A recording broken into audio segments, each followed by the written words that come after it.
Shalom alaikum Bapak Ibu, Saudara-saudari yang dikasihi di dalam Tuhan. Sebelumnya saya mengucapkan selamat berkarya kembali di minggu ini. Mari kita berdoa. Bapak dalam nama Tuhan Yesus, terima kasih untuk waktu ini. Sebentar kami akan belajar firman-Mu. Kiranya Roh Kudus yang menolong kami, sehingga kami sanggup memahami kebenaran firman-Mu ya Bapak. Dalam nama Tuhan Yesus. Amin.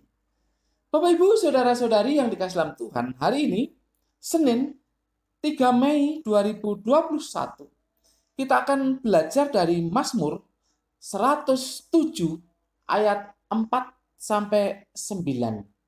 Mazmur 107 ayat 4 sampai 9. Judulnya adalah The Power of Cry Part 1. The Power of Cry Part 1. Bapak Ibu, Saudara-saudari yang dikasihi dalam Tuhan, Mazmur 107 ini tidak diketahui pengarangnya. Walaupun ada orang yang memperkirakan pengarangnya adalah Daud berdasarkan gaya bahasa yang ada di ayat ini. Bapak Ibu, namun juga Mazmur ini ya orang tidak setuju kalau Daud karena waktu yang diperkirakan terjadi di dalam ayat-ayat yang dituliskan di Mazmur ini berbeda jauh dengan zamannya Daud. Bapak Ibu Saudara-saudari yang dikasihi dalam Tuhan, Mazmur 107 ini pada dasarnya tidak ada judulnya, tidak mempunyai judul. Walaupun di dalam Lembaga Alkitab Indonesia diberi judul Nyanyian Syukur dari Orang-orang yang Ditebus Tuhan. Tapi sesungguhnya tidak ada judul secara bahasa asli. Biasanya orang mengambil judulnya justru di bagian pertama dari kalimat yang muncul di pasal itu. Bersyukurlah kepada Tuhan sebab Ia baik. Biasanya seperti itu yang diambil untuk sebagai judul. Ada yang menafsirkan bahwa Mazmur ini ditulis oleh karena kebaikan Tuhan yang luar biasa, yaitu yang membebaskan mereka atau orang-orang Yahudi dari penawanan atau dari pembuangan di Babel, kemudian dibebaskan dan dikembalikan ke tanah Kanaan. Itu ada orang yang memperkirakan seperti itu. Jadi Mazmur ini dikhususkan atau didedikasikan untuk sebuah rumah Tuhan atau bait suci yang kemungkinan kan belum dibangun lagi, yaitu bait suci yang kedua. Berarti Mazmur ini bisa saja dibuat atau dikarang pada zaman Zerubabel atau Esra. Mungkin kalau Esra kan sudah zaman yang kedua. Kalau Nehemia zaman yang ketiga. Tetapi yang jelas orang-orang yang menafsirkan seperti itu memperkirakan bahwa ini memang sebuah perjalanan yang dilakukan oleh bangsa Yahudi kembali dari Babel menuju ke tanah airnya, yaitu tanah Kanaan. Bapak Ibu Saudara-saudari yang dikasihi dalam Tuhan, bagaimanapun juga ya dengan berbagai macam tafsiran yang ada. Namun saya akan melihat satu poin penting. Satu poin penting yang mungkin terlewatkan di dalam pembahasan Mazmur 107 ini. Karena biasanya yang dibahas ya mengenai ya latar belakangnya, situasinya. Tapi kemungkinan ada satu poin ini yang terlewatkan. Dan saya hendak membahas, kita hendak mempelajarinya, yaitu the power of cry. Ya, the power of cry. Ada beberapa bagian dari tema itu, namun kita saat ini akan belajar bagian yang pertama, yaitu mengenai seruan di dalam pengembaraan yang sulit. Seruan di dalam pengembaraan yang sulit. The Power of Cry Part 1 ya. Seruan dalam pengembaraan yang sulit. Mari kita baca ayat yang ke-6. Maka berseru-serulah mereka kepada Tuhan dalam kesesakan mereka, dan dilepaskannya mereka dari kecemasan mereka. Maka berseru-serulah mereka. Kata berseru-seru di sini dipakai kata Ibrani tesaak. Tesaak. Itu sama artinya dengan menjerit. Sama artinya dengan berteriak. Dalam konteksnya, ini berseru-seru atau menjerit atau berteriak untuk memohon, untuk meminta sesuatu. Dari kata tesaat sebetulnya ada dua hal yang bisa ditekankan, yaitu menjerit, berteriak karena memohon, dan juga karena memproklamirkan. Biasanya ada dua hal itu. Nah, di dalam konteks ayat ini, maka yang dimaksud dengan berseru-seru ini adalah menjerit, berteriak untuk meminta, memohon sesuatu kepada Tuhan. Mari kita perhatikan 3 hal penting. Yang pertama adalah keadaan yang membuat pemazmur berseru-seru. Keadaan yang membuat pemazmur meminta, berteriak, meminta, menjerit, meminta. Kita baca ayat yang ke-4 dan 5. Demikian. Ada orang-orang yang mengembara di padang belantara. Jalan ke kota tempat kediaman orang tidak mereka temukan. Mereka lapar dan haus. Jiwa mereka lemah lesu di dalam diri mereka. Nah, ini disebutkan kata mereka, tetapi biasanya ya ini mengisahkan tentang pemazmur sendiri dan orang-orang yang lain. Kalau disebutkan kata orang, biasanya ada di dalamnya pemazmur. Sekalipun, kalaupun tidak demikian, ini menunjukkan keadaan yang membuat kita mengerti mengapa harus berseru-seru. Baik pemazmur ada di dalamnya ataupun mengisahkan tentang orang lain. Di dalam ayat itu dikatakan padang belantara. Padang belantara. Ada orang-orang yang mengembara di padang belantara. Di padang belantara. Kalau kita percaya bahwa konteksnya ini adalah bangsa Yahudi yang kembali ke tanah Kanaan, maka mereka itu, orang-orang itu yang dimaksud ya orang Yahudi, dan pengarangnya kemungkinan pemazmur itu ada di dalam kelompok orang itu. Ada orang-orang yang mengembara di padang belantara. Jadi ini mengkondisikan ya sesuatu yang membuat pemazmur ini ya memperlihatkan kenyataan, ya, menunjukkan keadaan yang sesungguhnya yang mereka alami, yang orang-orang itu alami, atau yang pemazmur di dalamnya itu yang alami. Ini mengkondisikan pemazmur untuk menyatakan itu, untuk ya membuka keadaan yang seperti ini, ya, membuka kenyataan keadaannya seperti ini di padang belantara. Padang belantara di dalam bahasa Ibrani itu midvar. Midvar. Ini kalau menurut konteksnya, ini tidak bisa diartikan hutan belantara. Kalau kita lihat konteksnya, ya nanti kita sembari membacanya, itu tidak bisa diartikan hutan belantara. Nah, kemungkinan di sini adalah padang gurun. Padang gurun yang tandus. Padang gurun yang tandus.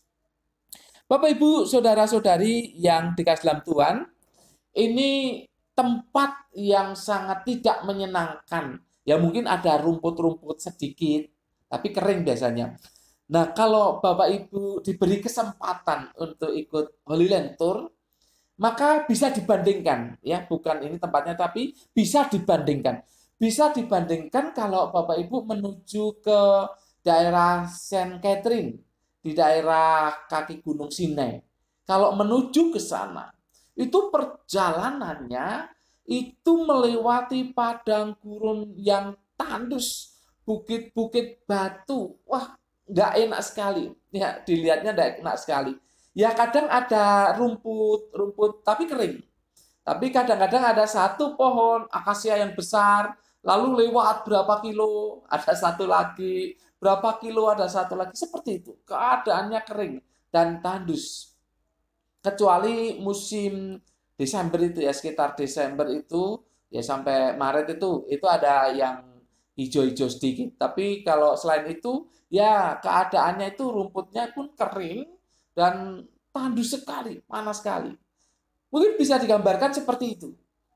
Atau keadaan ketika masuk Israel, itu bagian Israel Selatan. Ya, selatan, bagian Israel Selatan. Itu daerah yang masih padang gurun. Ya juga seperti itu. Tandus.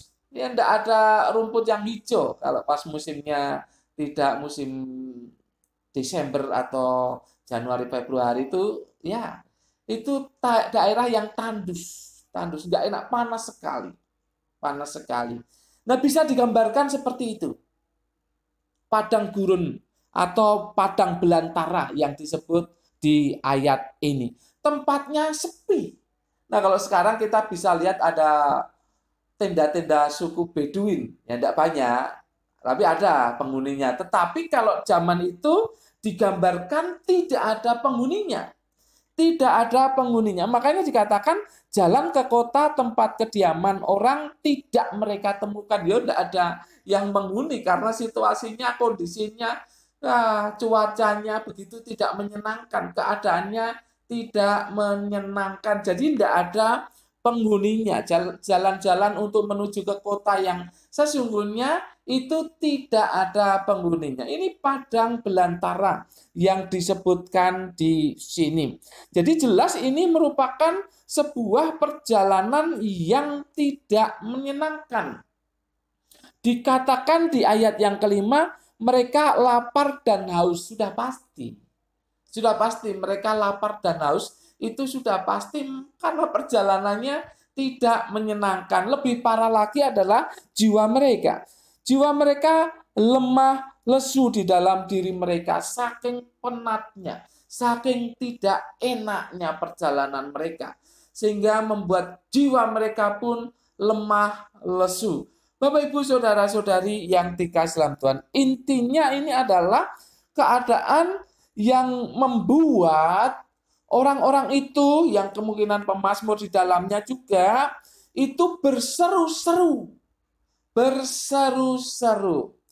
Bapak, Ibu, Saudara-saudari yang dikasihi dalam Tuhan, ini memang keadaan yang sangat sulit. Sehingga membuat orang berseru-seru. Membuat orang berteriak kepada Tuhan. Membuat orang menjerit kepada Tuhan untuk meminta sesuatu kepada Tuhan. Ini keadaannya. Lalu yang kedua, kita melihat hasil dari berseru-seru. Ayat 67. Maka berseru-serulah mereka kepada Tuhan dalam kesesakan mereka, dan dilepaskannya mereka dari kecemasan mereka. Dibawanya mereka menempuh jalan yang lurus, sehingga sampai ke kota tempat kediaman orang. Perhatikan di sini hasilnya. Bahwa mereka dilepaskan dari kecemasan. Ya, jiwa mereka lesu dan kemungkinan ya sangat cemas dengan keadaan itu.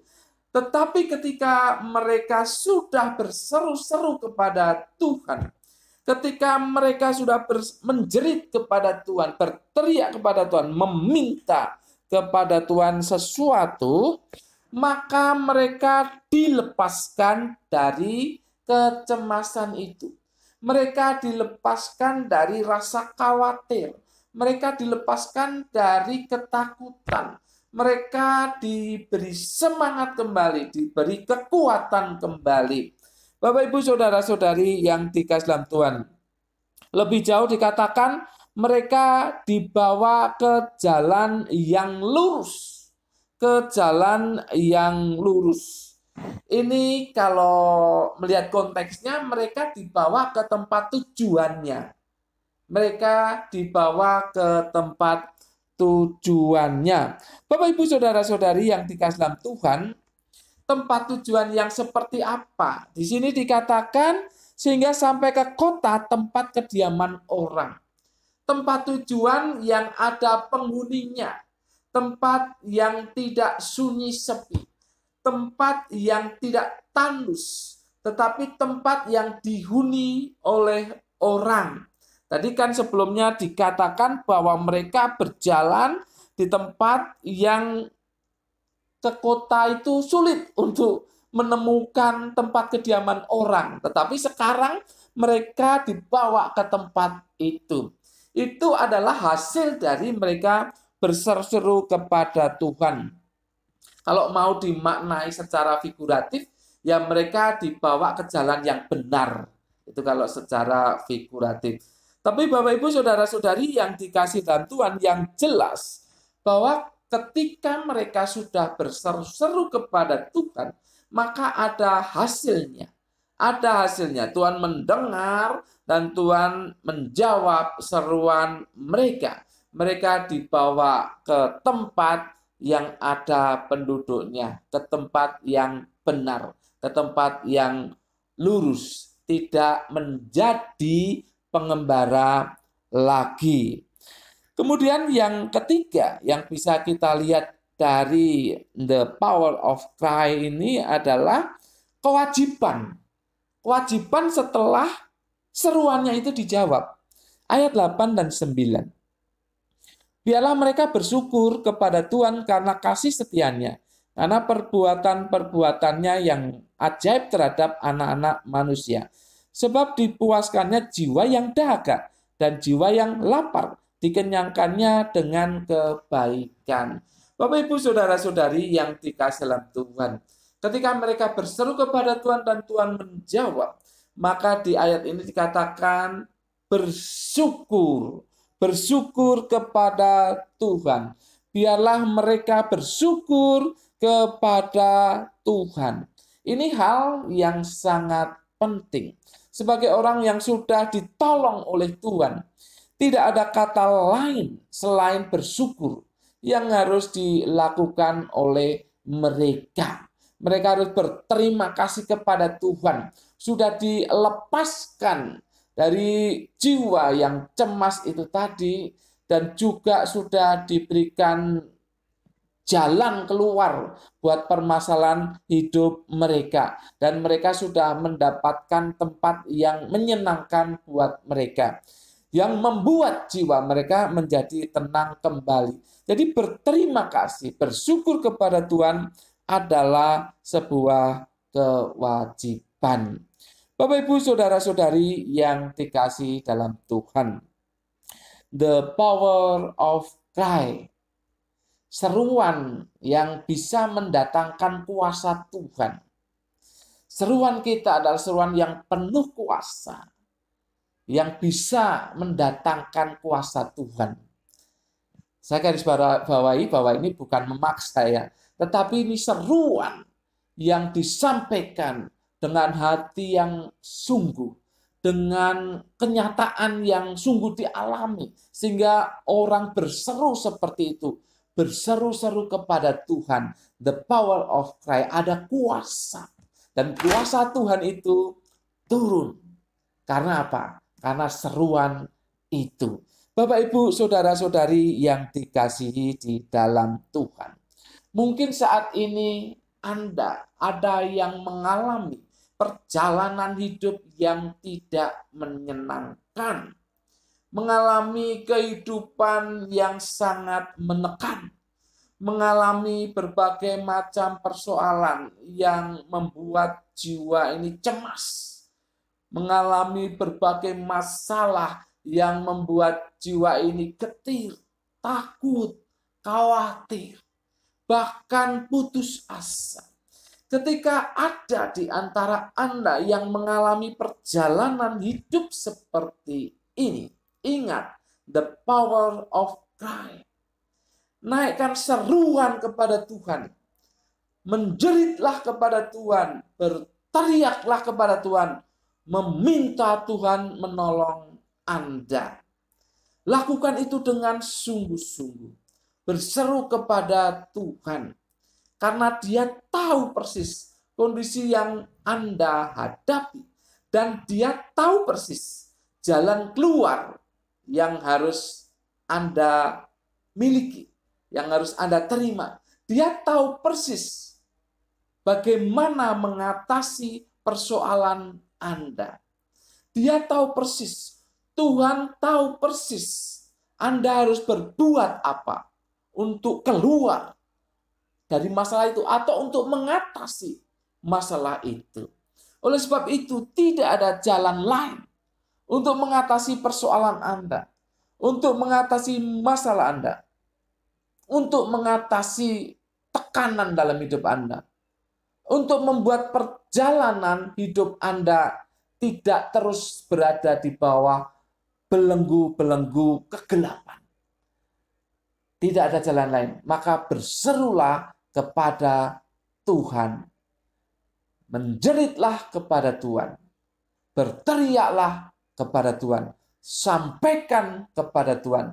Minta sesuatu kepada Tuhan. Niscaya kuasa Tuhan itu akan turun untuk menolong Anda. Karena itu merupakan kebutuhan yang mendesak bagi Anda. Maka Tuhan akan memberikan jalan keluar. Kuasa Tuhan turun untuk membuat Anda menjadi orang yang sanggup mengatasi masalah Anda. The power of Christ. Amin. Mari kita berdoa. Bapa, dalam nama Tuhan Yesus, terima kasih untuk firman-Mu. Kami sudah belajar. Roh Kudus, tolong kami bukan hanya untuk merenungkannya, tetapi juga untuk melakukannya. Dalam nama Tuhan Yesus, kami berdoa dan mengucap syukur. Semua yang percaya katakan amin. Tuhan memberkati Bapak, Ibu, Saudara-saudari senantiasa